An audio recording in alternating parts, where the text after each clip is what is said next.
Աստվածաշնչյան հայտնություններ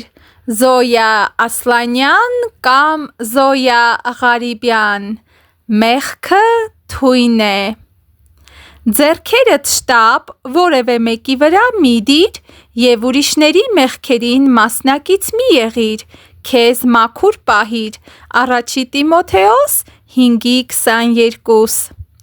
Մարդկային կյանքը թունավորելու համար շատ բան պետք չէ,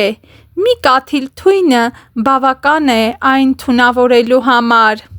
Մարդկության դեմ թշնամի հանելու համար պետք չէ մի ամբողջ բանակ հանել, մի կաթիլ թույնը բավական է այն թունավորելու համար: Բամբասանքն է, որ մեր կյանքում իր մեծ դերն է խաղում: Սուտ, չար, նախանձ խոսքերով կկարողանաս թունավորել ցանկացած մարդու կյանք: Թունավոր խոսքի համար քեզ պետք չեն զենքեր: Ինչպես սատանան Եվային խաբելով Աստծո հանդեպ օգտագործեց իր բամբասանքի շտեմարանից 3 բան՝ նախանձը, չարությունը և սուտը: Այդպիսով նա թունավորեց ամբողջ մարդկային կյանքը ու ամբողջ աշխարհը: Այդ թույնը մեղքն էր: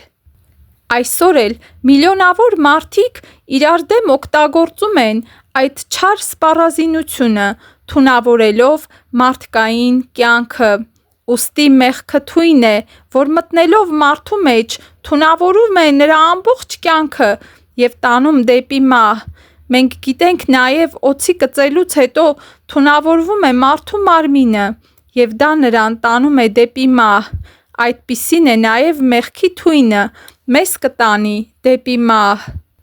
Խոստովանելով մեր մեղքերը և գալով դեպի մեր կյանքի բժիշկը կփրկվենք ենթարկվելով և հնազանդվելով նրա խոսքին: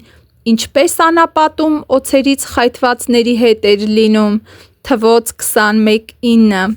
Սատանան դրա համար էլ Եվային խաբելու համար օձին օգտագործեց: Աստված երբեք մեղք չի գործում ու մեղքի հետ էլ գործ չունի: Դրա համար էլ թե երկնքում և թե երկրի վրա ոչ ոք նրան չի կարող որևէ բանի մեջ մեղադրել: Նա կա ու կմնա միշտ առանց մեղքի: Դա երևաց Հիսուսի երկրի վրա արած գործերով: Նա երբեք չմեղանչեց: Ովքեր որ վերստին ծնված են, Սուրբ Հոգով մկրտված են, նրանք ունեն իրենց մեջ աստվածային չիպը: Դա Սուրբ Հոգու չիպն է մեր մեջ: Դրա համար էլ ես չեմ վախենում երկրի վրա տարածվող չիպի լուրերից: Ես իմ մեջ ունեմ աստվածային Սուրբ Հոգու չիպը: Չլա թե երկրին մեջ տարածված լուրեն ձեր սիրտը թուլանա ու վախենաք: Երբ մեկ տարվան մեջ լուր մը, հաջորդ տարվան մեջ ուրիշ լուր մը գա: